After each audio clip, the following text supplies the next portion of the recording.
Hi hello cleanse ഓർഗാൻസിൻ്റെ പുതിയൊരു വീഡിയോയിലേക്ക് എല്ലാവർക്കും സ്വാഗതം. ഇത് നമ്മളൊരു ആലുവേരയുടെ സോപ്പാണ് കേട്ടോ ചെയ്യുന്നത്. നമ്മൾ ഗ്ലിസറിൻ്റെ ബേസിലാണ് ചെയ്യുന്നത്. അപ്പോൾ നമ്മൾ അതിൻ്റെ ജ്യൂസ് എടുത്തിട്ടാണ് കേട്ടോ, ഫ്രഷ് ജ്യൂസ് എടുത്തിട്ടാണ് ചെയ്യുന്നത്. ഒരു 467 ഗ്രാമിൻ്റെ ബേസാണ് കേട്ടോ എടുത്തിരിക്കുന്നത്. ചെറിയ പീസായിട്ട് നമ്മളെല്ലാ വീഡിയോയിലും പറയുന്ന പോലെ ചെറിയ പീസായിട്ട് നമ്മൾ കട്ട് ചെയ്ത് ഡബിൾ ബോയിൽ മെത്തേഡിലാണ് കേട്ടോ നമ്മൾ മെൽറ്റ് ചെയ്തെടുക്കുന്നത്. നമുക്ക് വേണമെങ്കിൽ എക്സ്ട്രാക്റ്റ് വെച്ചിട്ട് നമുക്ക് ചെയ്യാം കേട്ടോ. എക്സ്ട്രാക്റ്റിൻ്റെ വീഡിയോ നമ്മൾ ആലുവേരയുടെ എക്സ്ട്രാക്റ്റിൻ്റെ വീഡിയോ നമ്മളിന്ന് വേറൊരു വീഡിയോ ആയിട്ട് ചെയ്യാം കേട്ടോ. ബേസ് ഇതിലും ചെറുതാക്കുകയാണെങ്കിൽ നമുക്ക് ഇതിലും വേഗം പെട്ടെന്ന് മെൽറ്റായി കിട്ടും കേട്ടോ. അതുപോലെ തന്നെ അത് പാരബൻ സൾഫേറ്റ് ഫ്രീ ആയിട്ടുള്ള ബേസ് എടുക്കാൻ നോക്കുക, ക്വാളിറ്റി ബേസ് എടുക്കാൻ നോക്കുക കേട്ടോ. അപ്പോൾ നമ്മളോട് കുറച്ച് പേര് ചോദിക്കാറുണ്ട് ബേസിന് ചില ബേസ് എടുക്കുമ്പോൾ നമുക്ക് പാത കുറവാണെന്നൊക്കെ പറയുന്നുണ്ട്. അപ്പോൾ നല്ല ബേസ് നോക്കി എടുക്കുക, നല്ല ക്വാളിറ്റി ബേസ് നോക്കി എടുക്കുക കേട്ടോ. അപ്പോൾ നമുക്ക് നല്ല അത്യാവശ്യം പതി ഉണ്ടാവും. ഹെർബൽ സോപ്സുകൾക്ക് മറ്റേ നമ്മൾ ഷോപ്പുകളിൽ നിന്നൊക്കെ വാങ്ങണ പോലെ നമ്മൾ ഒരുപാട് കെമിക്കൽസ് ഒന്നും ചേർത്തിട്ടല്ലല്ലോ വരുന്നത്. അപ്പോൾ ഒരു അത്യാവശ്യം പതോട് കൂടിയിട്ടുണ്ടാവും, ഒരുപാട് പത ഉണ്ടാവില്ല കേട്ടോ. നമ്മൾ ഷോപ്പിൽ നിന്ന് വാങ്ങണ അത്ര ആ ഒരു പത നമുക്ക് ഉണ്ടാവില്ല, എന്നാലും തരക്കേടില്ല, അത്യാവശ്യം പതൊക്കെ ഉണ്ടാവും. നമുക്കിനി ഇത് ഡബിൾ ബോയിൽ മെത്തേഡിലൊന്ന് മെൽറ്റ് ചെയ്തെടുക്കാം കേട്ടോ. അപ്പം ഞാൻ സ്കിന്നോട് കൂടിയിട്ടാണ് കേട്ടോ ഇത് ആലുവേരയുടെ ലീഫ് നമ്മൾ അരച്ചെടുത്തിരിക്കുന്നത്. അതൊരു 16 ml നമ്മൾ എടുത്തിട്ടുണ്ട് കേട്ടോ. മൊത്തം നമ്മളൊരു 20 ml ഗ്ലിസറിനും എല്ലാം ചേർത്തിട്ട് ഒരു 20-21 ml ആണ് കേട്ടോ നമ്മൾ ലിക്വിഡ് ടൈപ്പായിട്ട് ചേർക്കുന്നത്. അതിലേക്ക് ഞാനൊരു 16 ml ഈ ഫ്രഷ് ജ്യൂസ് നമ്മൾ ചേർത്തിട്ടുണ്ട് കേട്ടോ.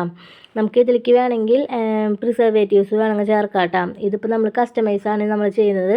അപ്പോൾ അത് കാരണം കൊണ്ട് പെട്ടെന്ന് സോപ്പ് അവർക്ക് ആവശ്യമുള്ള ഇപ്പോൾ ഉപയോഗിക്കാനാണെന്ന് പറഞ്ഞത് കാരണം നമ്മൾ പ്രിസർവേറ്റീവ്സ് ഒന്നും ചേർക്കുന്നില്ല കേട്ടോ. അതുപോലെ തന്നെ പ്രിസർവേറ്റീവ്സ് ചേർക്കുകയാണെങ്കിൽ ഒരു 3 വയസ്സിനുള്ള താഴെയുള്ള കുട്ടികൾക്ക് ഉപയോഗിക്കാണ്ടിരിക്കുന്നതായിരിക്കും കേട്ടോ നല്ലത്. നമ്മളതിൽ കോൺസെൻട്രേറ്റഡ് വിറ്റമിൻ ഇ ഓയിലാണ് കേട്ടോ ചേർത്തിരിക്കുന്നത്. പിൽസ് അല്ല കേട്ടോ ചേർത്തിരിക്കുന്നത്, ഗുളികയല്ല ചേർത്തിരിക്കുന്നത്. ബേസ് നമുക്കൊന്ന് മെൽറ്റ് ചെയ്തെടുക്കാം കേട്ടോ. പെട്ടെന്ന് തന്നെ നമുക്ക് ബേസൊക്കെ മെൽറ്റായി വന്നിട്ടുണ്ടായിരുന്നു. അതിലേക്ക് നമ്മളുടെ ലിക്വിഡ് ചേർക്കാം കേട്ടോ. ലിക്വിഡ് ചേർത്ത് ഒരുപാട് ഒന്ന് ഇളക്കി കൊടുക്കണം, നന്നായി യോജിപ്പിക്കണം, കുറേ ഇട്ട് ഇളക്കണ്ട കേട്ടോ. അപ്പോൾ നമ്മളുടെ ഈ ബബിൾസും പദം കയറി വരും കേട്ടോ.